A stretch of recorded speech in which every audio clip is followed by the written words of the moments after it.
ನೀವು ಹೋಗು, ಹೋಗ್ತೀನಿ ಅಂದಿಲ್ಲ. ಗೊತ್ತಾಯ್ತು, ನಿನಗೆ ನನ್ನ ಮೇಲೆ ಪ್ರೀತಿನೂ ಇಲ್ಲ, ನಿಂಗೆ ನಾನು ಬೇಕು ಆಗಿಲ್ಲ. ನಮಸ್ಕಾರ ಸ್ನೇಹಿತರೆ. ನಿನ್ನೆಯಷ್ಟೇ ದಿಲೀಪ್ ರಾಜ್ ರವರು ಇಹಲೋಕವನ್ನು ತ್ಯಜಿಸಿ ಪಂಚಭೂತಗಳಲ್ಲಿ ಲೀನವಾದರು. ಇದರ ಬೆನ್ನಲ್ಲೇ ದಿಲೀಪ್ ರಾಜ್ ರವರ ಸಾವಿಗೆ ಅಸಲಿ ಕಾರಣವಾದರೂ ಏನು ಅನ್ನುವ ಪ್ರಶ್ನೆಗಳು ಶುರುವಾಗಿದೆ. ದಿಲೀಪ್ ರಾಜ್ ರವರು ಸಿಕ್ಕಾಪಟ್ಟೆ ಸಿಗರೆಟ್ಗಳನ್ನ ಸೇದುತ್ತಿದ್ರ, ಅವರಿಗಿದ್ದಂತಹ ಚಟಗಳಾದ್ರೂ ಏನೋ, ಇದರ ಬಗ್ಗೆ ಅವರ ಜೊತೆ ಹಿಟ್ಲರ್ ಕಲ್ಯಾಣದಲ್ಲಿ ಕೆಲಸ ಮಾಡಿದ ರಜನಿ ಅವರು ಹೇಳಿದ್ದಾದ್ರೂ ಏನೋ. ಇನ್ನು ದಿಲೀಪ್ ರಾಜ್ ರವರು ಅವರ ಒಟ್ಟು ಆಸ್ತಿ ಎಷ್ಟು ಕೋಟಿ ಗೊತ್ತಾ? ಆಸ್ತಿಯ ವಿಲ್ನಲ್ಲಿ ಏನಿದೆ ಅಂತ ತಿಳಿದ್ರೆ ನಿಜಕ್ಕೂ ನೀವು ಕೂಡ ಶಾಕ್ ಆಗ್ತೀರಾ. ಯಾಕಪ್ಪ ಅಂತಂದ್ರೆ ದಿಲೀಪ್ ರಾಜ್ ರವರು ತಮ್ಮ ಎಲ್ಲಾ ಆಸ್ತಿಯನ್ನ ದಾನ ಮಾಡಲು ಮುಂದಾಗಿದ್ರು. ಅದು ಯಾರಿಗೆ ಅಂತ ಗೊತ್ತಾ? ಈಗ ಹೆಂಡತಿ ಮಕ್ಕಳ ಪರಿಸ್ಥಿತಿ ಆದ್ರೂ ಏನೋ. ಈ ಎಲ್ಲಾ ವಿವರವನ್ನ ನೋಡುವ ಮುನ್ನ ಇನ್ನು ದಿಲೀಪ್ ರಾಜ್ ರವರ ಆತ್ಮಕ್ಕೆ ಶಾಂತಿ ಸಿಗಲಿ ಅಂತ ನೀವು ಕೂಡ ಬಯಸೋ ಹಾಗಿದ್ರೆ ಈ ವಿಡಿಯೋವನ್ನ ತಪ್ಪದೆ ಲೈಕ್ ಮಾಡಿ ಸ್ನೇಹಿತರೆ, ಹಾಗೂ ಓಂ ಶಾಂತಿ ಅಂತ ತಪ್ಪದೆ ಕೂಡಲೇ ಕಮೆಂಟ್ ಮಾಡಿ ತಿಳಿಸಿ. ಸ್ನೇಹಿತರೆ, ದಿಲೀಪ್ ರಾಜ್ ರವರು ಮೂಲತಃ ಹಾಸನದವರು, ಆದ್ರೆ ಹುಟ್ಟಿ ಬೆಳೆದಿದ್ದೆಲ್ಲ ನಮ್ಮ ಬೆಂಗಳೂರಿನಲ್ಲೇ. ಅವರ ಕಾಲೇಜ್ ದಿನಗಳಲ್ಲಿ ಇದ್ದಾಗಲೇ ನೃತ್ಯ ನಿರ್ದೇಶನದಲ್ಲಿ ಮುಂಚೂಣಿಯಲ್ಲಿದ್ರು. ಇನ್ನು ನೋಡೋಕ್ಕೂ ಸಹ ತುಂಬಾನೇ ಸುಂದರವಾಗಿದ್ರು ಮತ್ತು ಸ್ಮಾರ್ಟ್ ಆಗಿದ್ದಂತಹ ಕಾರಣದಿಂದ ಸೀರಿಯಲ್ಗಳಲ್ಲಿ, ಸಿನಿಮಾಗಳಲ್ಲಿ ಚಾನ್ಸ್ಗಾಗಿ ಟ್ರೈ ಮಾಡ್ತಾರೆ. ಆಗ ಡಿ ಚಂದನದ ಅರ್ಧ ಸತ್ಯ ಎಂಬ ಒಂದು ಸೀರಿಯಲ್ನಲ್ಲಿ ಚಾನ್ಸ್ ಸಿಗುತ್ತೆ. ಆನಂತರ ಉದಯ ಟಿವಿಯ ಮಾಂಗಲ್ಯ, ಕುಂಕುಮ ಭಾಗ್ಯ, ರಂಗೋಲಿ ಸೀರಿಯಲ್ಗಳಲ್ಲಿ ಚಾನ್ಸ್ ಸಿಗುತ್ತೆ. ಅದರಲ್ಲಿ ತುಂಬಾ ಅದ್ಭುತವಾಗಿ ನಟನೆಯನ್ನ ಮಾಡಿದಂತಹ ಕಾರಣ ಸಿನಿಮಾ ರಂಗಕ್ಕೆ ಎಂಟ್ರಿಯನ್ನ ಕೊಡ್ತಾರೆ. ಮೊದಲ ಸಿನಿಮಾ ಬಾಯ್ ಫ್ರೆಂಡ್, ಈ ಸಿನಿಮಾದ ಮೂಲಕ ಒಳ್ಳೆಯ ಹೆಸರನ್ನ ಮಾಡಿದ್ರು ದಿಲೀಪ್ ರಾಜ್ ಅವರು. ನಂತರ 7 o'clock, ಮಿಲನ, ನೀನೇ ನೀನೆ, ಲವ್ ಗುರು ಸೇರಿದಂತೆ ಹಲವು ಸಿನಿಮಾಗಳಲ್ಲಿ ನಟಿಸಿದ್ರು. ಆದ್ರೆ ಇವತ್ತಿಗೂ ಕೂಡ ನಮ್ಮ ಕಣ್ಮುಂದೆ ನೆನಪಿಗೆ ಬರೋದು ಮಿಲನ ಸಿನಿಮಾದ ಹೇಮಂತ್ ಪಾತ್ರ. ಈ ಸಿನಿಮಾದಲ್ಲಿ ವಿಲನ್ ಆಗಿ ನಟಿಸಿದ್ರೂ ಕೂಡ ಒಳ್ಳೆಯ ಹೆಸರನ್ನ ಮಾಡಿದ್ರು. ಈ ರೀತಿ ಸಾಲು ಸಾಲು ಸಿನಿಮಾಗಳಲ್ಲಿ ಮಾಡಿದ್ರೂ ಕೂಡ ಯಾಕೋ ಚಿತ್ರರಂಗ ಅವರ ಕೈಯನ್ನ ಹಿಡಿಲೇ ಇಲ್ಲ. ಬರೋಬ್ಬರಿ 25 ಸಿನಿಮಾಗಳಲ್ಲಿ ದಿಲೀಪ್ ರಾಜ್ ಅವರು ನಟಿಸಿದ್ದಾರೆ. ಸಿನಿಮಾಗಳಲ್ಲಿ ಯಶಸ್ಸು ಸಿಗದ ಕಾರಣ ಸೀರಿಯಲ್ಗಳಲ್ಲಿ ನಟಿಸ್ತಾ ಬಂದಿದ್ರು. ಕೇವಲ ನಟನೆ ಮಾತ್ರವಲ್ಲದೆ ಸ್ವಂತ ಬ್ಯಾನರ್ನಲ್ಲಿ ಸೀರಿಯಲ್ಗಳನ್ನ ಪ್ರೊಡ್ಯೂಸ್ ಕೂಡ ಮಾಡಿದ್ರು. ಹಿಟ್ಲರ್ ಕಲ್ಯಾಣ, ಬ್ರಹ್ಮಗಂಟು, ನಾನಿನ್ನ ಬಿಡಲಾರೆ ಧಾರಾವಾಹಿಗಳನ್ನ ಪ್ರೊಡ್ಯೂಸ್ ಕೂಡ ಮಾಡಿದ್ದಾರೆ. ಇತ್ತೀಚಿನ ಜಿ ಕನ್ನಡದ ಕೃಷ್ಣ ರುಕ್ಕು ಧಾರಾವಾಹಿಯನ್ನ ಕೂಡ ನಿರ್ದೇಶನ ಮಾಡ್ತಿದ್ರು. ಸೀರಿಯಲ್ಗಳಲ್ಲಿ ಒಳ್ಳೆ ಹೆಸರು, ಕೀರ್ತಿ ಬಂದಿದ್ರು ಕೂಡ ದಿಲೀಪ್ ರಾಜ್ ರವರಿಗೆ ಸದಾಕಾಲ ಸಿನಿಮಾದ ಮೇಲೇನೆ ವ್ಯಾಮೋಹ ಜಾಸ್ತಿ ಇತ್ತು. ಅದಕ್ಕಾಗಿ ಸಿನಿಮಾ ರಂಗವನ್ನ ಬಿಡ್ಲೇ ಇಲ್ಲ. ಅವರ ಕೊನೆಯ ಸಿನಿಮಾ ಲವ್ ಮಾಕ್ಟೇಲ್ 3 ಸಿನಿಮಾದಲ್ಲಿ ಕೊನೆಯದಾಗಿ ಕಾಣಿಸಿಕೊಂಡಿದ್ರು. ಆದರೆ ಅವರ ನಿಮ್ಮ ವಸ್ತುಗಳಿಗೆ ನೀವೇ ಜವಾಬ್ದಾರರು ಸಿನಿಮಾದಲ್ಲಿ ಅವರ ನಟನೆ ಮಾತ್ರ ಅದ್ಭುತವಾಗಿ ಮೂಡಿಬಂದಿತ್ತು. ಎಲ್ಲವೂ ಚೆನ್ನಾಗಿತ್ತು. ಇದರ ಮಧ್ಯೆ ದಿಢೀರ್ ಎಂದು ದಿಲೀಪ್ ರಾಜ್ ರವರು ನಮ್ಮನ್ನೆಲ್ಲ ಬಿಟ್ಟು ಅಗಲಿದ್ದಾರೆ. ದಿಲೀಪ್ ರಾಜ್ ರವರಿಗೆ ಎದೆ ನೋವು ಕಾಣಿಸಿಕೊಳ್ಳುತ್ತಿದೆ. ಆ ಒಂದು ಸಂದರ್ಭದಲ್ಲಿ ಅವರ ಪತ್ನಿ ಕೂಡಲೇ ದಿಲೀಪ್ ರಾಜ್ ಅವರನ್ನ ಕಾರ್ನಲ್ಲಿ ಕರೆದುಕೊಂಡು ಹೋಗಲು ಪ್ರಯತ್ನಿಸಿದ್ರು.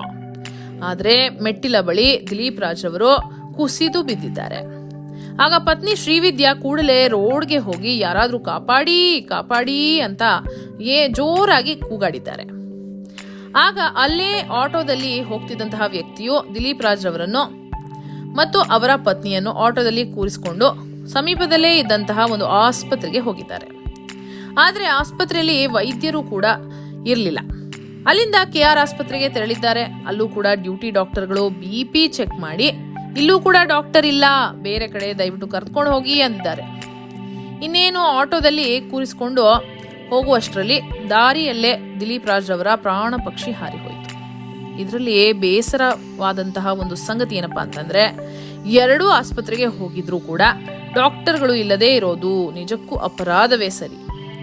ಇನ್ನು ಪತ್ನಿ ಶ್ರೀವಿದ್ಯಾ ಮತ್ತು ದಿಲೀಪ್ ರಾಜ್ ಅವರು ಕಾಲೇಜ್ ದಿನಗಳಿಂದ ಪ್ರೀತಿಸಿ ಆನಂತರ ಮದುವೆಯಾಗಿದ್ದಾರೆ. ದಿಲೀಪ್ ರಾಜ್ ಅವರ ಎಲ್ಲಾ ಕೆಲಸಗಳಲ್ಲಿ ಅವರ ಪತ್ನಿಯವರು ಸಹಾಯ ಮಾಡ್ತಿದ್ರು. ಸದಾಕಾಲ ಶ್ರೀವಿದ್ಯಾರವರು ದಿಲೀಪ್ ರಾಜ್ ಅವರ ಬೆನ್ನೆಲುಬಾಗಿದ್ರು. ಇನ್ನು ದಿಲೀಪ್ ರಾಜ್ ಅವರ ಕೊನೆಯುಸಿರೆಳೆಯುತ್ತಿದ್ದಂತೆಯೇ ಪತ್ನಿ ಶ್ರೀವಿದ್ಯಾಗೆ ದಿಕ್ಕೇ ತೋಚದಂತಾಗಿದೆ. ಇವರು ಕೂಡ ದಿಲೀಪ್ ರಾಜ್ ರವರು ಇಲ್ಲದ ಈ ಪ್ರಪಂಚದಲ್ಲಿ ನಾನು ಇರೋದಿಲ್ಲವೆಂದು ಕಣ್ಣೀರು ಹಾಕುತ್ತಾ ಗೋಳಾಡಿದ್ದಾರೆ. ಇನ್ನು ದಿಲೀಪ್ ರಾಜ್ ಅವರನ್ನು ಅವರ ರಾಮನಗರದ ಫಾರ್ಮ್ ಹೌಸ್ನಲ್ಲಿ ಇಂದು ಅಂತ್ಯಕ್ರಿಯೆಗಳನ್ನು ನೆರವೇರಿಸಲಾಗಿದೆ.